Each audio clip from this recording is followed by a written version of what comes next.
Welcome back to Worship Summit Live in this video series.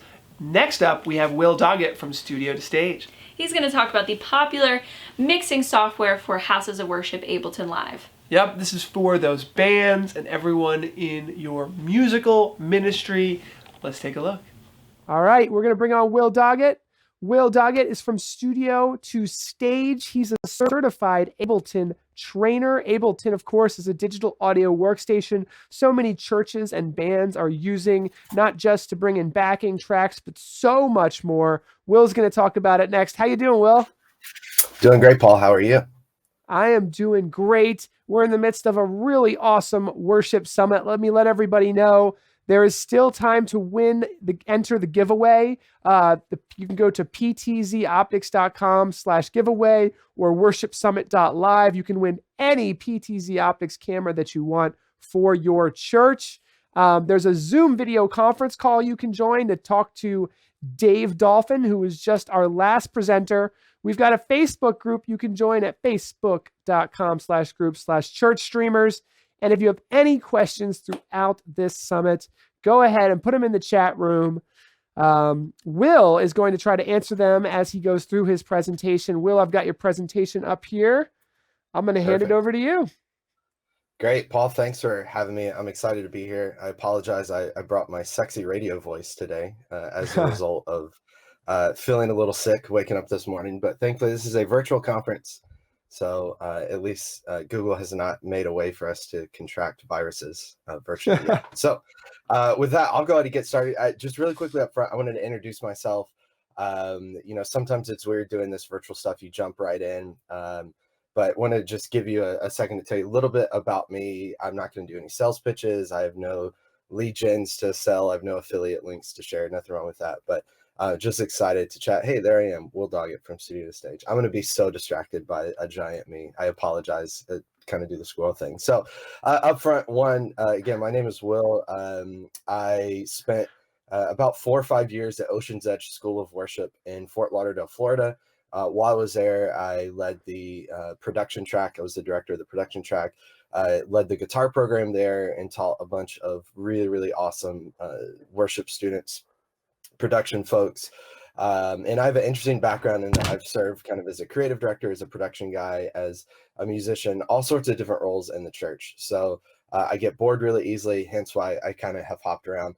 Currently, I am serving at Austin Stone Church here in Austin Stone Community Church here in Austin, Texas. And I am serving as the production manager at our West Campus, which is a lot of fun. So basically, that just means I run audio every Sunday, which is great. I'm an Ableton Live certified trainer. Paul mentioned that. And that just basically means I've spent hours and hours going through the Ableton manual so that you don't have to, making lots and lots of mistakes so that you don't have to. But obviously a huge fan of Ableton Live and have done, lots and lots of videos and trainings at churches and all over the place. I spent 4 years on staff at a company called multitracks.com, which if you're a worship leader, you likely have heard and used often, and was the director of training and development there, and then ended up at the end there, director of products. But last year, I left multitracks.com. Not a lot of people know that because there wasn't a big, formal announcement, at least on their side, and started something called From Studio to Stage, which Paul mentioned. And Paul, if you have it, I have a slide in there that I think has a video. We'll see. And that is slide 4, if you have that. From Studio Stage is an Ableton Live certified training center. I have not announced that publicly. This is the first time I've announced that publicly. But what that means is Ableton has said, hey, if you want to learn how to use Ableton Live for live performance, then we say From Studio Stage is a great place to do that. So the site is all focused on using Ableton Live, performing on stage with Ableton Live. We really focus on 4 areas. One, Ableton Live Essentials. Just getting up and running. How should you use Ableton Live? How is it made? How can you understand it? How can you use it well? We talk about using Ableton Live in a playback context, which is just this idea of using Ableton Live on tracks, on stage for tracks, clicks, that sort of thing. We'll talk a little bit about that today. And then we talk about using Ableton Live for keys, which again, we'll talk about a little bit today, and using Ableton Live for control. If you've seen any of my videos on YouTube or on Sweetwater, I write a somewhat weekly article for Sweetwater as well too. A lot of what I talk about is using Ableton Live in an automation context. So with that, let's dig into it. So I want to start up top with just kind of talking about answering the question, what is Ableton Live? And Paul, if you hop back one slide just for a second. So Ableton Live is a digital audio workstation, a DAW for short, DAW. And so it's available for PC or Mac. I always want to mention that up front. There's different versions of it. We'll talk about that in a moment. But essentially what a DAW means is it gives you, it's a recording software that gives you the ability to record or edit. Now, if we go to the next slide, you'll see this is typically what we think about when we think about a recording studio. I caught the tail end of what Dave was talking about, and this idea of, being in a smaller church context and applying some big church ideas to a small church. I've been fortunate that I've been able to serve in very small churches, very large churches, very influential churches, churches that no one knows. And I think a lot of times you look on and go, man, if we could only get in a studio like this, if we could get into this recording studio, we could capture ideas, we could do our songs. You don't need this recording studio anymore. You need a laptop with Ableton Live on it, and you can record and do a lot of great things. So using Ableton Live in the DAW context lets us record audio, lets us edit audio. But the other thing it allows us to do is it allows us to perform on stage. So we can perform on stage with our laptop using it for tracks, using it for keys. If you want to jump ahead, Paul, one slide. And it's just this idea of being able to be on stage and really incorporate this as an instrument. Now, I was able to check out some of the conversation on both YouTube and Facebook, and I saw a couple of people kind of getting into the universal debate that typically happens in the church world more than kind of outside of that. But this idea of is using tracks, faking it. If you use tracks, you're not, building your musicians. If you're using tracks, you're cheating, if you will. And we might talk a little bit about that in this presentation, definitely kind of offline in the Zoom call. And I actually have a podcast episode where I address that kind of head on. But using Ableton Live on stage allows you to really incorporate this and make this a part of your band and make this a part of really what you do and how you perform. Now, one thing I always like mention when we get into this, so the original creation of the software Live, the company's name is Ableton, the software is called Live, is originally created for DJs, right? And if you think about what DJs do, DJs step on stage, they have their two decks, right? You see them with headphones on. They're basically, standing on stage in front of an audience, in front of a crowd, and they're playing a song, right? And then they put their headphones on. They're trying to preview the next song. And as they're previewing the next song, if they're a good DJ, they're spontaneously trying to figure out where we go in the moment, right? What's the next thing we can do? And you can jump to the next slide, Paul. What's the next song we're going to do here, right? And so in order to make that next song fit with the previous song, there's a couple things that Ableton as a company needed to add to Live. So they added the ability to change key or tempo at any time, the ability to fade from one song to the next. Really was all about allowing people to perform on stage with pre-recorded content. Like that's kind of the goal. It's all about freedom and flexibility. Gives you the ability to customize your, not stuck in this ecosystem that you have to use this particular content. You can really customize and kind of go wherever you want to. Paul, if you want to jump to slide 9, so 2 slides from here, there's 3 versions of Ableton Live. And I'll mention too, because Ableton was created for DJs, worship leaders basically came along at some point. Performers on stage, music directors, playback techs came along and said, hey, we can apply a lot of these concepts to what we're doing on stage. We can apply these concepts and use those as well too. So before we dig in even further, there's 3 editions of Ableton Live: Intro, Standard, and Suite. And Paul, if you're able to jump ahead 2 slides from here to our pricing chart, which would be slide 9. There we go, perfect. Intro, Standard, into jump back 1. There we go. Intro, Standard, and Suite. So this is pulled straight from the Ableton site. Go to ableton.com. And you can see all this stuff. You can start a 30-day free trial. It's available for PC or Mac. One of the questions I get all the time is, where do I start? If you're going to use Ableton Live, want to figure out if it's for you, start with Intro. We'll start with the 30-day free trial, I should say that. Then you can go to Intro, which is $99 US, and you can buy that download right away. Next is Standard, which is $449. That's the best version if you're going to use tracks. You get to this certain point where if you're using Intro, you're just going to find yourself handicapped, right? There's just too many features that it's missing that you need in order to use tracks. So standard is the best place to start, $449, and then Suite, $749. Suite is the edition of Ableton I've used for, gosh, the past 8 years or so. And the reason I use it is it includes a bunch of really, really great sounds, right? I create almost all my sounds, do all my sound design in Ableton Live. I'm a sound designer. It's part of what I do. Had a really, really cool opportunity to create almost 30 presets that are available in Ableton Live 10. If you purchase Ableton Live 10, you'll find some of my presets there. Sold a lot of content on multitracks.com as well too.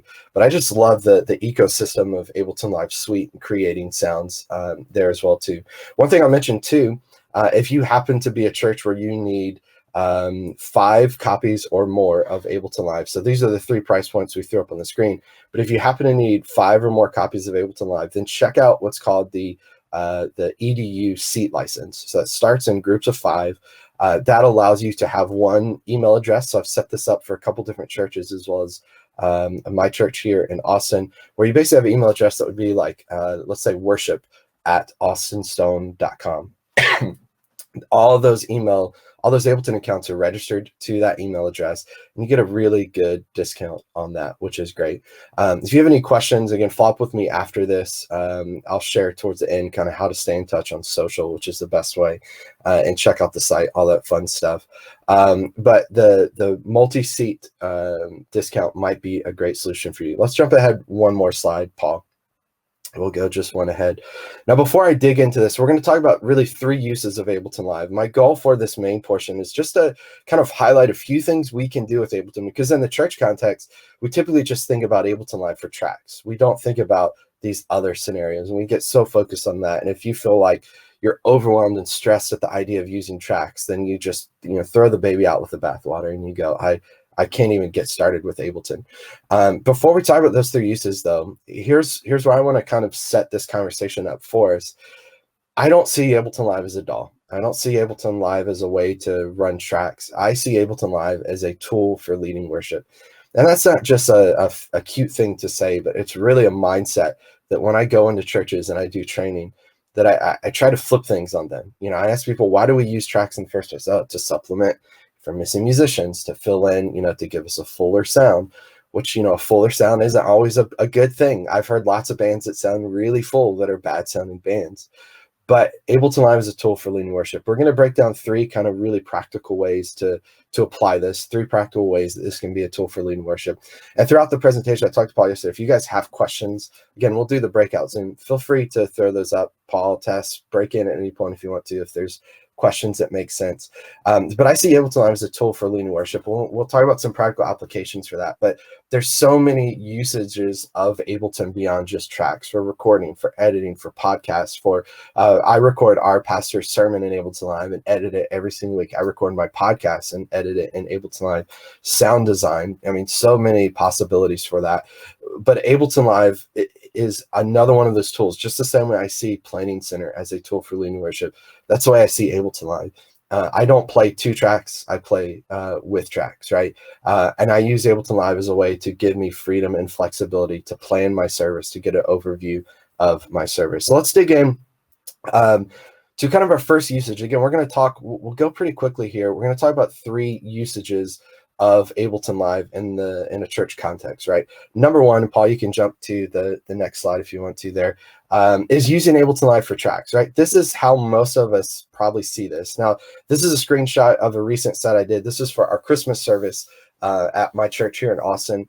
I don't know how many campuses we have, but we have multiple campuses. And so what we ended up doing is I built this Ableton Live set. We had, basically it's like song, video kind of deal. And we used the same song across all our campuses that controlled bytes, that controlled lyrics. We'll talk about that in a moment. But we all had this similar set. Now, using Ableton Live for tracks, obviously gives us so many benefits, and we can talk about a lot of those in the Zoom call. We can use stems and multi-tracks. Again, we talked about using it to supplement our band, fill in for missing musicians. What I really like about it, though, is it gives you a chance to really get an overview of your service. If we dig in, if we jump to the next slide, you'll see what you're able to get when you're in this view. This is called arrangement view. I've got my tracks loaded in. And Paul, if you'll jump to our next slide there, it gives me the ability to really focus on each individual song and transition. So you can see this is just kind of a zoomed in version here of, okay, how are we going to get from this song? And you can see each of those what are called locators that basically let us navigate to different portions of the song. How do I get from this song into this video? Right. And it gives me the ability to focus on kind of the space between songs. This is when I talk about Ableton being a tool for worship. It gives me this overview of the service. It lets me go, okay, what's the story we're telling? If I go from this song to this song, how do I get from song 1 into song 2? You know, maybe we look at this and we realize this would make an excellent medley, right? I don't need to go search the internet and try to find, is a medley version of this available? I just say, let's take song 2, let's bump the tempo up, let's bump it down, let's bump the key up, let's bump the key down. Maybe we have a girl leading this instead of a guy. We can switch keys, we can switch tempos so that those songs fit better together. Maybe we want to have it just feel like one single thought, you know, for the top 3 songs, we want them all to flow together.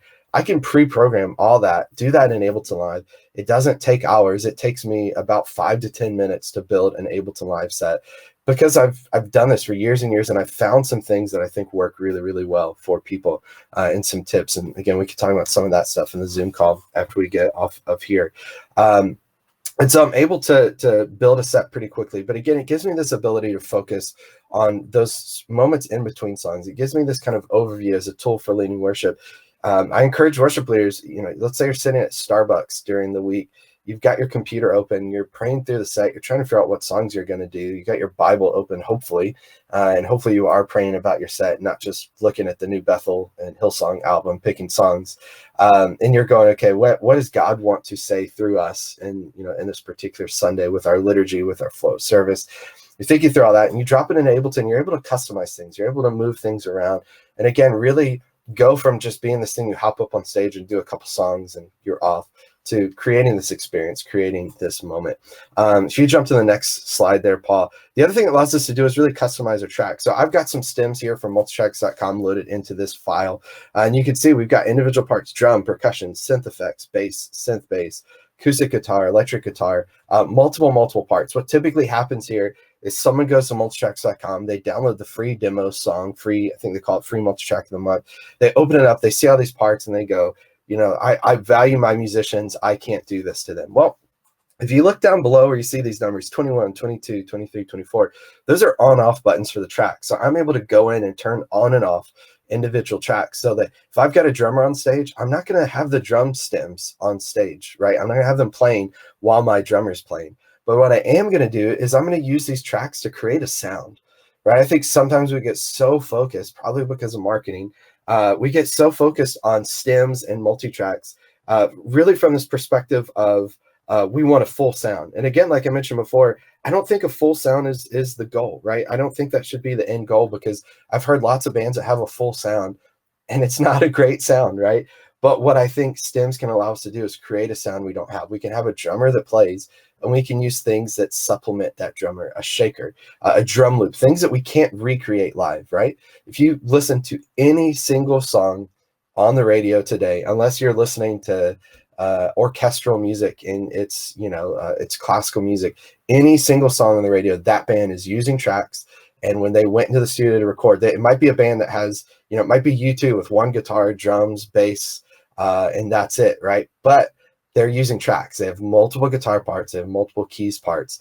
It's not because they're bad musicians, right? I'd love to walk up to my buddy Kenneth Leonard. I'd love to walk up to my buddy Chris Baker and say, you're not a real musician because you use tracks, and then watch them play circles around any single person on the face of the planet. So to me, it's not about musicianship. It's not about, you know, being not a good musician, so you need to use tracks. It's about customizing what you have going on here, muting, adjusting volume parts to fit into your mix there. So we could customize our track. Now, another, and again, I mentioned this earlier, if you jump to the next slide there, Paul, another one of the big uses that I particularly talk about with Ableton Live is using Ableton Live to control production elements. So this is a screenshot from a video I did. I was much skinnier then. I'm looking to get back to that Will, not fat Will. But this was at Sweetwater in Fort Wayne, Indiana, with the Digital Age. Some of the guys, former band members from the Crowder band.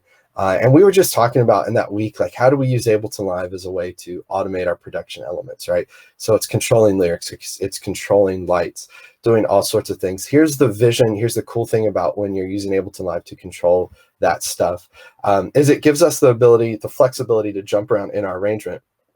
Same flexibility we had when we were using tracks in Ableton Live, we can bring that flexibility to our arrangement. Now, if you're like any worship leader I've ever worked with, any worship leader I've ever served as a music director, even just me leading worship, you stand on stage, it's very likely in the moment you feel like, man, we should really do this course again. Well, you do that course again, and if you've got a really great production team that they view, doing production as a means to lead worship, then they're going to follow you. They're going to know the song. They're going to flow with it. If your team isn't fully there, if they don't know the content well, if they're not set up in a way where they're using templates in ProPresenter and arrangements in ProPresenter so they can flow, then they're going to struggle. They're going to be really frustrated that you change the arrangement. Why can't you stick to the arrangement? And I've seen this anger from production folks that things get changed. Well, one of the nice things is when you're automating your production elements, whether it's lights, video, lyrics, whatever it is, then as you jump around your arrangement, that stuff follows, right? Your automation follows with it. This is a perfect application. As we're doing these videos, and we typically think of automation as this big church thing. We need lots and lots of money. We need this big console. We need this LED wall. We need this. We need that. We need that. It's so much easier to look at the things we don't have and let that be the pretend thing to keep us from stepping out and trying to do something bold and trying to do something with what we have. Creativity doesn't require money. The most creative people I know don't have the biggest budgets, right? The most creative people I know are not at the biggest churches, right? People might, you might go to YouTube and watch tours of different churches, and you might see these different churches on tour and go, man, I wish I had their creativity. They're not the most creative people. You are. You, the person that's sitting there watching this, and you're going, I wish I had a budget. I wish I had a band that showed up prepared. I wish I could do stage design. You don't need any of that stuff to be creative. Creativity happens in your heart. Creativity it's the core thing that as Christians we should be using every single day. We should be creative in the way that we wake up and live our lives, the way we love our husbands, the way we love our wives, the way we love our kids, our coworkers, whatever it is. Be creative in that, right? You don't need this big church stuff, and don't kind of put that off thinking if I can only get to there. This is a practical application for a small church thing, because here's the thing. We're back at Starbucks or whatever trendy coffee shop you like to say is better than Starbucks, even though it's just as bad or worse. You're sitting in that coffee shop preparing your service. You have your laptop open. You have Ableton Live open, right? We get that view of the service that we talked about earlier. And what you're able to do is go, okay, let me open ProPresenter. Let me open Easy Worship. Let me add my lyrics in. I get my lyrics just the way I want them, get the arrangement just the way I want them. I add some MIDI cues in so that it's going to trigger those lyrics. And then I open DMXs, this plugin you can use with Ableton Live. I drag a timecode file in, and I'm able to, there on my own with a single individual, create excellent production, right? If you value high production value at your church, and again, I said this at Ocean's Edge, production is not meant to be seen, it's meant to be felt. You don't need a big budget to have great production value. Production value doesn't mean lots and lots of lights. You go to Passion Conference and you go, I wish we just had that. You don't need that. You getting that is not going to grow your church. It's not going to make things quote unquote better. If you value high production value, things going really, really well, things not being a distraction, then this is going to allow you to achieve that, particularly on a small type budget. If you jump ahead, Paul, to slide 15 there, you'll see a perfect example of this, right? Controlling lyrics in ProPresenter. Same thing works with Easy Worship. I met Dan, he'll be on later, some of the Easy Worship folks at Experience Conference this summer. They showed me their implementation of MIDI, and I think it's awesome. It's really, really cool. But this is a practical example of our Christmas service. Again, same set we've been looking at all morning, all afternoon, depending on where you are watching this right now. And you see specific cues. I have a select playlist cue in there. I have specific slide cues that I've laid in. We sat in a room as our creative director, worship leaders from different campuses came, and we sat in one room, and we programmed our service across 2 days, our Christmas service across 2 days. We got our transitions perfect. We got our lyric cues perfect. We got our light cues exactly the way we needed them. We got them perfect. And then once they were done, which is great. So we're able to lay in lyric cues to control lyrics really, really easily. Lots of cool possibilities there. If you go to the next slide, Paul, you can control lights even in a small, simple setup with this little box called the Intech DMXs. This is what we use in my church this Christmas across stage. Sounds a little bit like probably what Dave was doing at his church. In this little box, if you hop ahead one slide there, just to show this to everybody, which would be slide, what are we looking at? Slide 16. Yeah, there we go. Perfect. So this is on Sweetwater's site, Intech DMXs. It gives you one universe of DMX. You don't jump back to the previous one. There we go. There we go. Perfect. Oh, go. There we go. Perfect. Right there.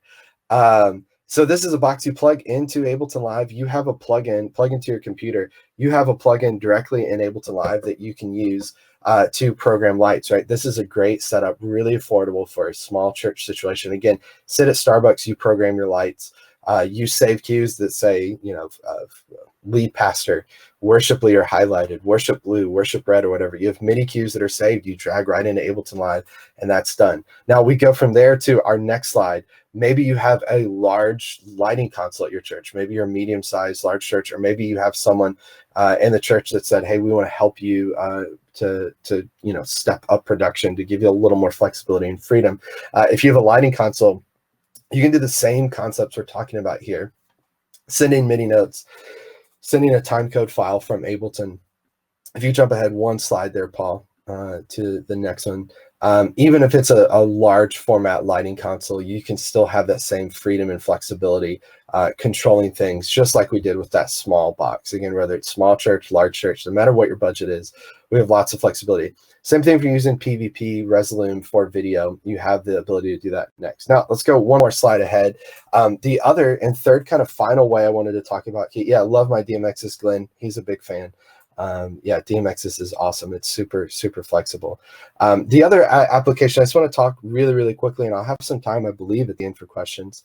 I also wonder what his reference track is out of sheer curiosity. Yeah, so that reference track is an MP3 of the original song, and that is invaluable when you're programming lyrics, right? You sit and you figure out exactly where those lyric cues can happen. That's exactly what that reference track is. Great question, whoever asked that earlier. So third kind of final thing, we'll have some space. Paul, feel free to jump in based on time-wise. I can't remember how much longer I have. But third thing I want to talk about here is using Ableton Live for keys. Right, most of the time we talk about keys, we're talking about using MainStage, right? And everyone goes, why in the world would I pay $1,000 for Ableton when I can get MainStage for $30? Well, one, MainStage isn't $30. MainStage is $30 plus, you're looking at probably a $1,500, $2,000 laptop to run it, right? And you may already have a Mac, which is great. But if you don't, Ableton is PC and Mac compatible. And we have, again, those 3 editions of Ableton Live: Intro, $99, Standard, $449, and then Suite, $749, right? So we don't have to spend $1,000 and get an Ableton push in order to use this. But using Ableton Live for keys is a really effective usage of Ableton Live. And if you've already got Live, might as well try it with keys, right? So if you jump ahead one slide there, Paul, you'll see this is a kind of basic setup I use. Years ago started using something called instrument racks, and that's kind of beyond what we'll talk about today. But it started using instrument racks. You can see at the bottom there, keys, presets loaded in. I have 4 individual tracks. I have labeled them with different individual parts, and all that's loaded into Ableton Live. So I get these clips that I can, with a MIDI controller, navigate and go to any sound at any time. Now, what's great about that is it can be internal sounds, again, built into Live 10. Live 10, it was a massive jump from 9 to 10, a massive jump in quality of internal sounds. Again, I'm part of that sound design team that did a lot of the sounds in Ableton 10, and it's really, really cool. A lot of great effects. So you could use internal sounds. You could use external sounds from an external keyboard, plugins, Omnisphere Contact. It's really efficient on CPU, and you get smooth patch changes, which basically means if you are live on stage and you're playing and you want to switch from a pad sound to bring a piano sound, and you don't want it to suddenly jump to that and kill your pad sound, right? You want to change. Again, the other thing that's really important, I mentioned it earlier, when you're using keys in a live context, it's really important that your CPU is managed really, really well, right? You want to make sure that you're doing really efficient usage of your CPU. Things aren't crazy. Your computer's not being stressed out. But here's the other cool thing. So we're looking at this slide. We have those individual things I can navigate with my MIDI controller. Paul, if you'll jump ahead one slide for us, though. Check out this next slide. So now you're going to see something similar to what we saw before, where our track is laid out in arrangement view from left to right. We have all that freedom and flexibility to be spontaneous with one button press, with two button presses to go forward, back, repeat. Very, very simply, all that's done just built in by default in arrangement view. I don't have to edit, I don't have to chop my song up to get it into sections to have that flexibility. But when I jump over here, those same keys clips that we saw earlier are now over in arrangement view, and they're going to follow my arrangement. So if we backtrack this, we start with that basis of an Ableton Live file with everything loaded in it, right? We have our tracks loaded in, we have click loaded in. Well, then from there, we're able to go, okay, let's automate lyrics. Let's automate lighting on top of that. Let's automate our keys changes, keys presets. We can drop all that into our set. Maybe you're working with a keyboard player that maybe she's a fantastic piano player, but really struggles with choosing great sounds, really struggles with, okay, what sound should I use here? The idea of being a great piano player and flipping pages to then suddenly switching to understanding synthesis, to creating great sounds, choosing great sounds, even if you're not creating them, just choosing them, and then changing those sounds at the right time. It's like taking an incredible jazz guitar player that's used to playing their archtop through a clean amp, and suddenly saying, hey, go step on stage and play these U2 songs. You've got to start integrating effects. Like, that's part of the thing, right? When you have this type of setup, what's really cool is I lay all those clips, and instead of me having to manually go trigger them when I want them, again, I'm sitting back in that proverbial Starbucks or proverbial frou-frou coffee shop, and I'm playing in my service, and I've got my lyric cues in. Now I go and say, okay, I want a pad sound here. I want a piano sound here. This is a huge thing, not just for the piano player that might be serving with you on stage. It's a huge thing for the person that's the worship leader out front playing keys. Any of you in the chat, let us know. Your out front worship leader. Are you playing guitar? Are you singing? Are you playing keys? Let us know in the chat there. If you are playing keys, this is a great opportunity for you, because you step up to the piano. Maybe your drummer triggers song 3. You put your hands on the keys.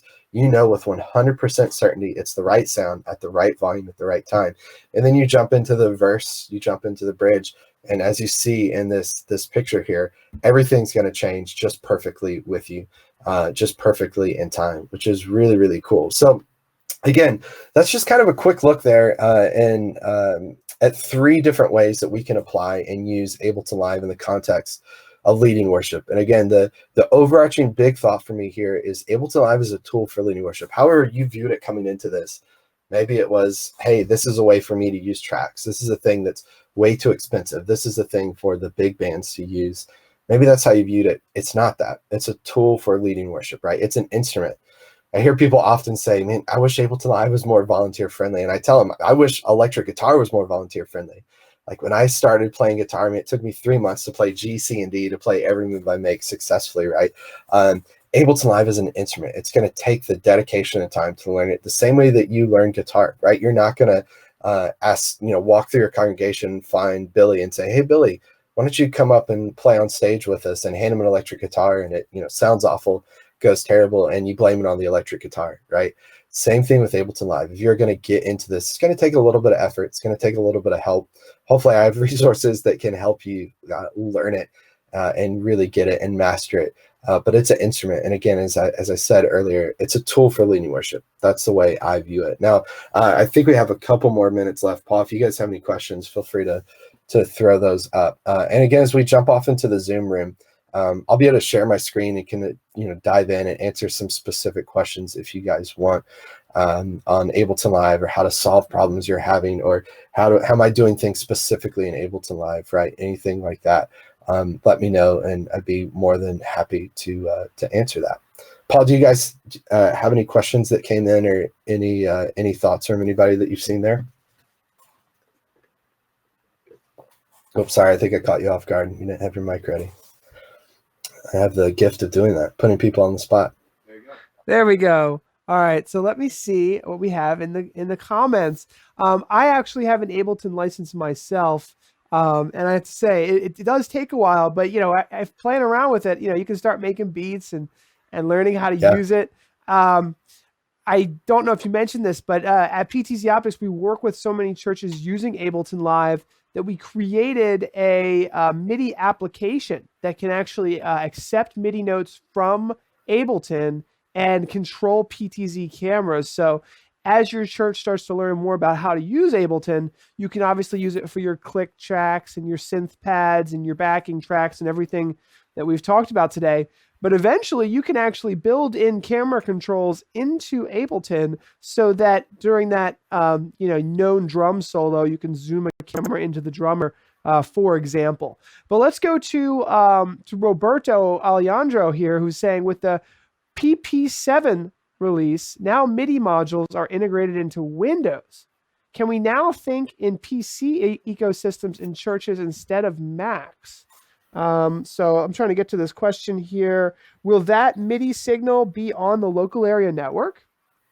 Yeah, so Roberto, that's a great question. I know a lot of churches that are using PCs right now. Like you said, that was one thing in ProPresenter before, that they hadn't directly integrated the MIDI module on the Windows side. It was part of Mac.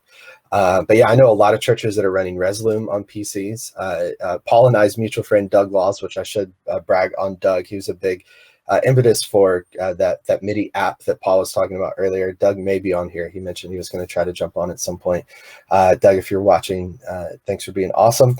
But I know Doug uses a lot of PCs at his church to do streaming, to do vMix, he might be using OBS, I think, as well too. But I think a PC or Mac, either way in the ecosystem is a great solution. With ProPresenter 7 making the MIDI modules baked in for free, and kind of how they redid the code base, making it a part of a PC, that's a great solution that you could do that. One thing I will mention, I did a video the day they released that or announced it, which I think was 2 days ago. I'm working with Renewed Vision right now to track down some bugs I'm experiencing in that. So don't download the software. What is today? Friday. Don't download the software today and expect to use it on Sunday and have no issues. A lot of really great features, and that's true of any software.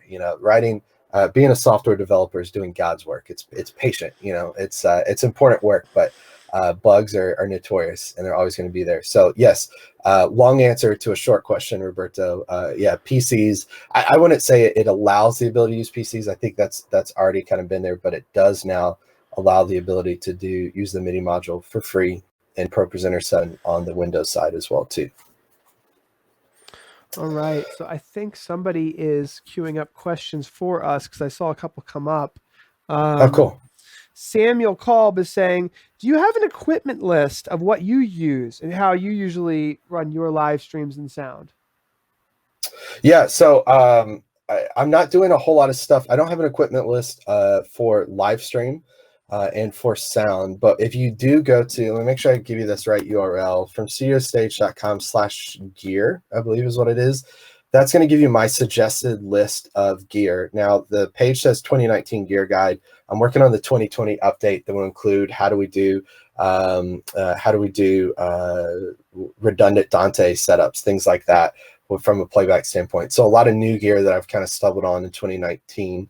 I will update that new one. But if you go to fromstudiostage.com/gear, you can get that download. Again, it's completely free. There's no affiliate links. I'm not going to try to prompt you to join my course. At some point, hopefully I'll suggest you do. But you can go there and download and check that out.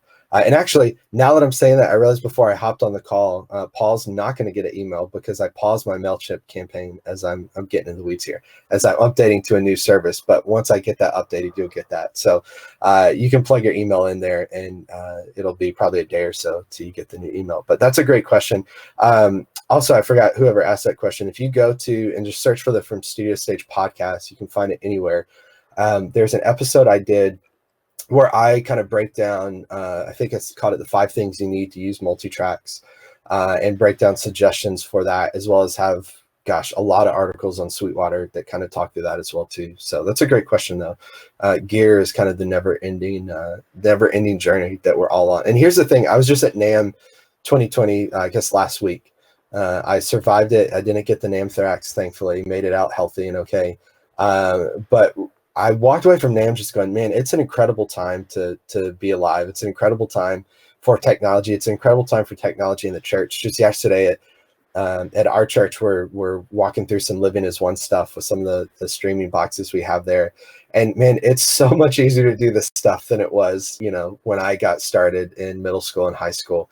And the cobbled together solutions that we had to use back then, you don't have to do that anymore, which is great. And the gear is so affordable. And again, if you look at let's spread this out over 5 to 10 years, like make that investment in the gear for your church, whether it's live streaming, whether it's tracks, keys, whatever it is. But there's so many great, really affordable solutions that are going to allow you to expand and continue to use that gear for years to come. All right. Well, as you know, we have a Zoom video conference breakout session that people can join to chat with you a little bit one-on-one. Folks have some questions that are still coming in, but it's just about time to transition to our next speaker. So Will, it's always been a pleasure. Did you tell everybody about the new course that's coming out? Oh, I didn't. Yeah, and I should have done it. You gave me the perfect segue, and I missed it. I'm a little cloudy today with the sickness going on. So Paul mentioned earlier this PTZ MIDI app that he made that's amazing, that our buddy Doug Laws. I keep joking about this, but it's kind of true. Doug Laws inspired the new deadmau5 setup because deadmau5 has got some PTZ cams. And I'm going to the deadmau5 show tonight. Good for you. It's in Philadelphia, yeah, so I'm getting to see it. But that's awesome. My son asked me the other day, he said, Dad, I want to go see deadmau5, and I missed him. He was in Austin like a week later, but I will make it out. I'll go see Joel at some point. But so it's this great app that, again, there's 2 cameras that Paul has on the desk right there. Imagine those being in your sanctuary, one on the left side, one on the right side. You get 10 presets, I think, across 12 cameras. I think that's how it's done, or maybe it's 12 presets across 10. I can't remember. But what I did, Paul very graciously sent me one of these cameras to try out. And so what I did is I just went through and did a course for subscribers from studiostage.com. We have tons and tons of courses and content. Again, dig into that. This is not a sales pitch. I don't care if you subscribe or not, but you can go over there and check that out. And we just finished editing the course like 2 days ago. And I walked through from start to finish how to connect your camera, plug in your IP address, connect to the MIDI app, send cues from Ableton Live to the app. And again, Paul kind of mentioned this. The possibilities for this are just really, really endless. And for the sake of time, I won't continue going, but it literally lets you have a really well-polished, highly produced show with one laptop, one PTZ camera. If you get a couple in there, it's even going to be better. But you sit down together, with the people that want to be involved. You program your service, you save your cues, and you're good to go, which is awesome. So Paul, thanks for making that app. I know a lot of people that served really, really well. And it's going to be cool to continue to see the evolution of that and to see it continue to grow. It's definitely going to change. It's so funny that you mentioned the deadmau5 case study that's on our website, because I'm going to be meeting with Joel this afternoon. He's in Philadelphia, and nice. I get to tour that cube that he has created once again. And he uses Touch awesome. Designer integrated with Ableton, and the PTZ cameras move with his 3D cube that he has. So you can imagine, from the most basic, church setup that's finally got on board with Ableton, and then to the most advanced DJs. It's really incredible what's going on. So thank you so much. Our next guest is going to be Jake Gosselin from Churchfront. Will, it's been a pleasure. Thank you so much for joining. And thanks for having me, Paul. If you want to keep talking with Will, you can join that Zoom call and answer a few questions. Wow, what a great presentation. I think that we're just learning so much. It's a lot to take in. We hope that you've been taking notes from the Worship Summit Live. Now, Will obviously has his own website where you can sign up to take in more in-depth courses, but that was a great high-level look at what you can start learning about improving your ministry of music. Next up, we're having Mr. Jake Gosselin of Churchfront, and a little bit of a house of worship influencer. Can't wait to get into it. Let's get to the next video. Hopefully you guys got a lot of good notes from that one as well.